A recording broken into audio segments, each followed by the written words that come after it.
Incarnation du diable. C'est lui qui séduit toute la terre. On dit c'est lui qui séduit toute la terre.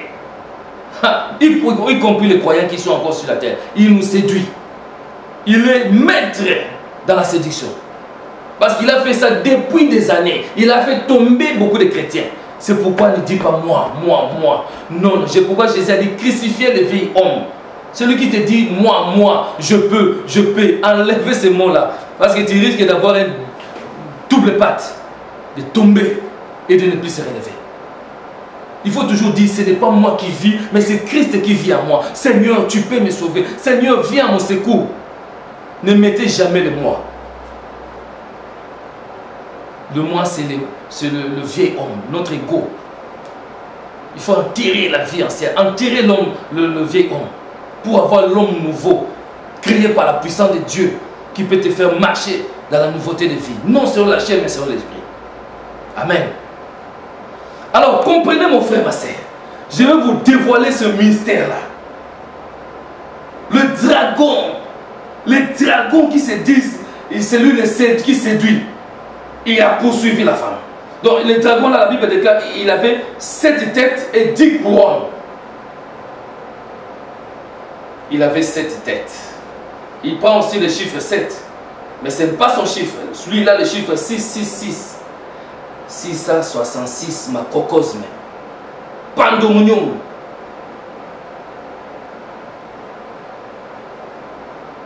Mais nous avons le chiffre 7 plus 7 plus 7.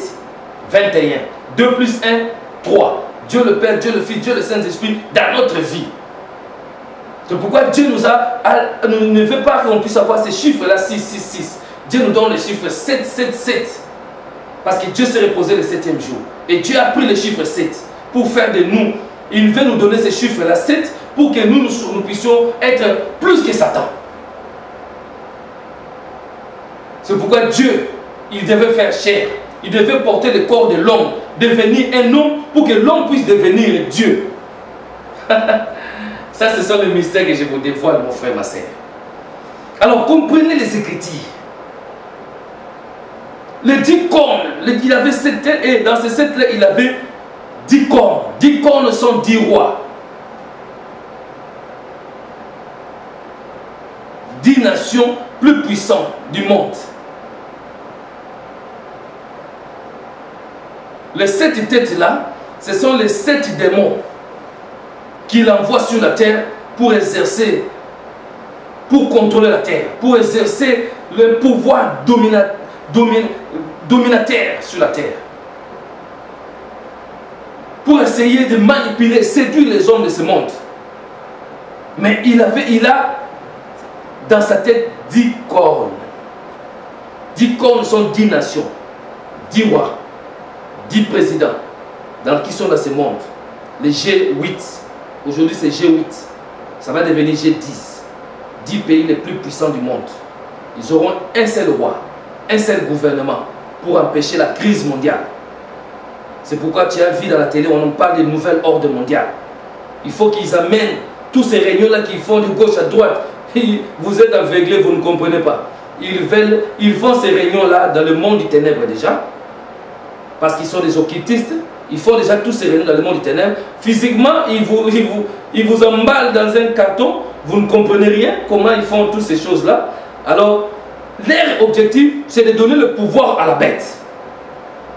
Leur objectif, c'est de donner le pouvoir à la bête. Faire un seul gouvernement avec un seul président qui va gérer, comme on voit aujourd'hui, CE. On met toujours un président, après 6 mois, on met un président qui va gérer l'Union européenne. Ça va être la même chose avec le G10. Quand ça va devenir G10, il faut qu'il y ait un seul qui dirige tous les gouvernements, qui dirige tous les autres présidents.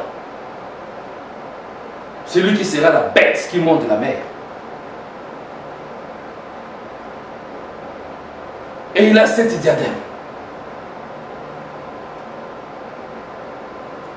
Il est couronné de ces succès-là qu'il fait pour arriver à contrôler toujours le monde dans un système. Et la Bible déclare, Le dragon s'éteint devant la femme qui allait enfanter afin de dévorer son enfant lorsqu'elle aurait enfanté. L'ennemi aujourd'hui, le diable, il est devant l'église locale. C'est pourquoi je dis qu'il est dans les églises locales. Il se tient parce qu'il sait que d'un jour à l'autre, Jésus va venir dans le nuée et il va prendre l'église véritable. L'église véritable, c'est lui l'enfant qui sera né. La femme, l'église locale. Il est dans le travail, dans les douleurs de l'affrontement. Il attend de donner naissance à un enfant. L'enfant, ce sont les véritables chrétiens là, qui partiront au ciel. Parce que l'église locale va rester. Les faux chrétiens, ils resteront. Qui sont dans les églises locales aujourd'hui, ils vont rester avec leurs bâtiments.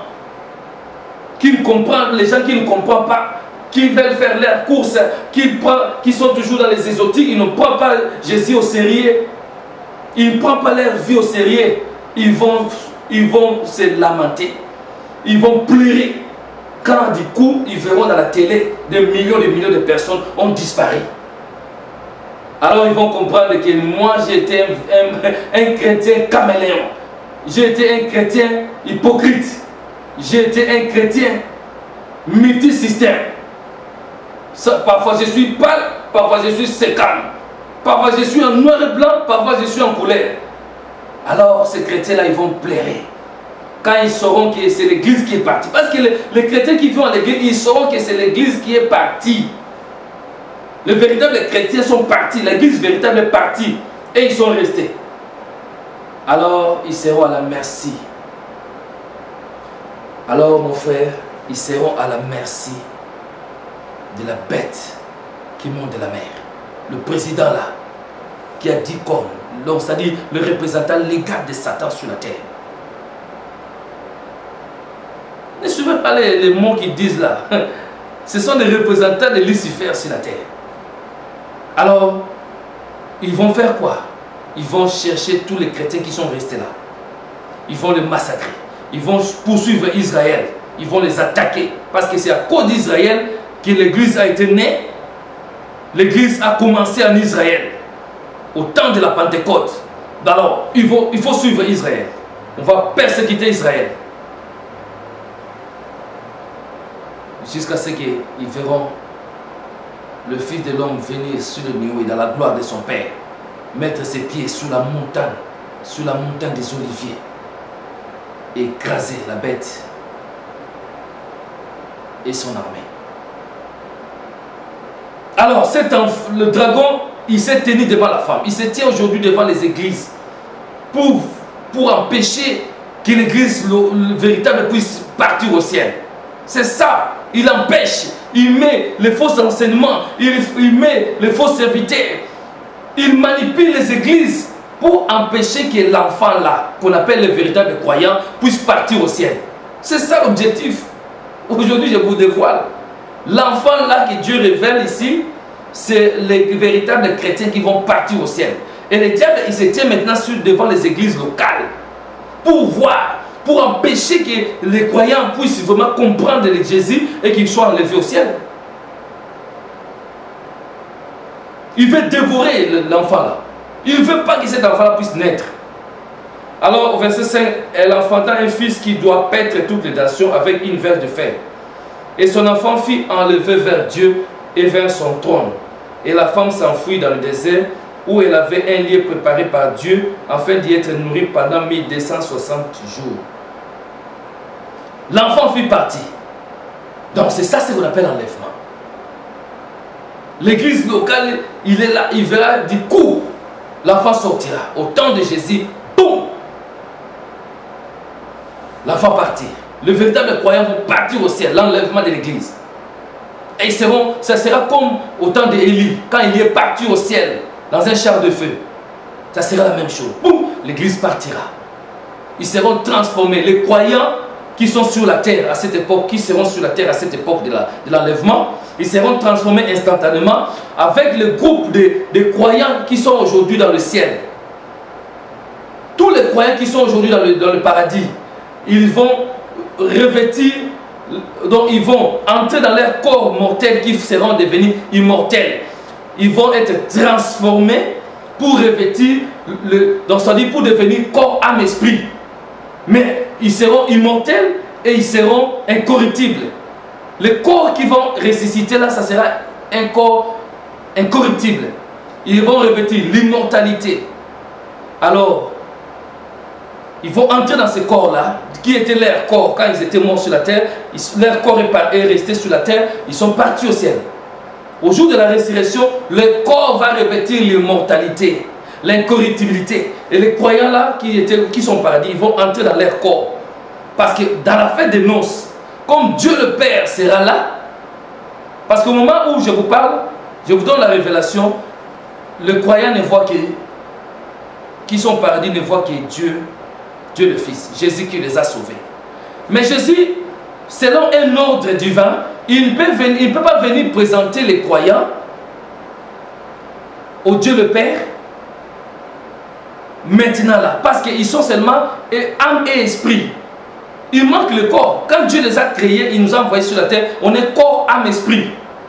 Alors il ne peut pas venir présenter les croyants comme ça en étant seulement en âme et en esprit. Ils sont seulement âme et esprit.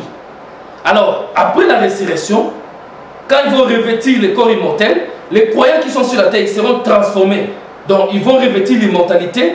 Leur corps va devenir incorruptible, immortel. Ils seront corps, âme, esprit. Alors, les deux groupes, ils vont partir au ciel, où Jésus les attend sur la nuée, et ils vont partir à la fête des noces. Mais bien aimé, la fête des noces, alors c'est là où tout le monde verra le Dieu le Père. Parce qu'on sera corps, âme, esprit. Alors on verra Dieu le Père. Et Dieu le Père va donner les couronnes. Après la fête des noces, il va dire, bon, tu as fait une nouvelle créature. Maintenant, prends ta femme, l'église véritable, retourne sur la terre. Et il va donner à Jésus les couronnes du roi des rois, le roi de la terre. Alors Jésus va retourner maintenant avec l'église. Il va retourner avec l'église sur la terre. Il va mettre ses pieds sur la montagne des Oliviers. C'est ce qui explique l'Apocalypse 19. Il sera monté sur un cheval blanc. C'est lui qu'on appelle la parole de Dieu. Il va descendre dans la gloire de son Père. Il va mettre fin à ces systèmes de corruption, à ces systèmes d'iniquité, de péché, à ces systèmes d'injustice, de manipulation. Il va en finir avec ça.